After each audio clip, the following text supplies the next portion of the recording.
আজকের আলোচনার বিষয় হচ্ছে গ্যাসের ব্যথা না হার্টের ব্যথা, কোনটা হচ্ছে। অনেক সময় অনেকে বুঝতে পারে না, এই নিয়ে একটা কনফিউশন আছে। তো এই দুটোর মধ্যে তফাৎ কী আছে।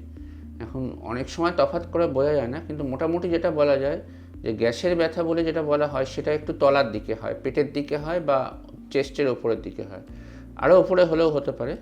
আর হার্টের ব্যথাটা হয় ওপরের দিকে, বুকের দিকে, বাঁ দিকে, বা সেটা সাধারণত বাঁ দিকে বা ডান দিকেও কখনো কখনো হতে পারে, বা কখনো কখনো সেটা বাঁ দিকে ছড়িয়ে যেতে পারে, হাতের দিকে, কাঁধের দিকে, চোয়ালের দিকে। কিন্তু গ্যাসের ব্যথাটা ঠিক এইভাবে ছড়ায় না। আর আরেকটা হচ্ছে এই হার্টের ব্যথাটা একটু এক্সারশন হলে বাড়ে, কিন্তু গ্যাসের ব্যথাটা ঠিক ওরকম না যে পরিশ্রম করলেই বাড়ছে, এটা একটা কন্টিনিউয়াস অনেক সময় থেকে যায়।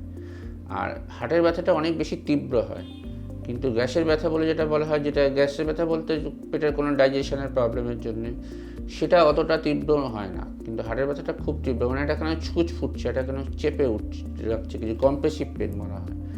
আর আরেকটা হচ্ছে যে এই গ্যাসের ব্যথাটা সাধারণত ক্ষণস্থায়ী হয় অতটা, কিন্তু হার্টের ব্যথা যদি চিকিৎসা না হয় ওটা স্টে করবে ব্যথাটা, এবং অ্যান্টাসিড খেলে কমবে না, কিন্তু এটা অ্যান্টাসিড খেলে গ্যাসের ব্যথা বলে যেটা বলা হয় সেটা কমে যেতে পারে।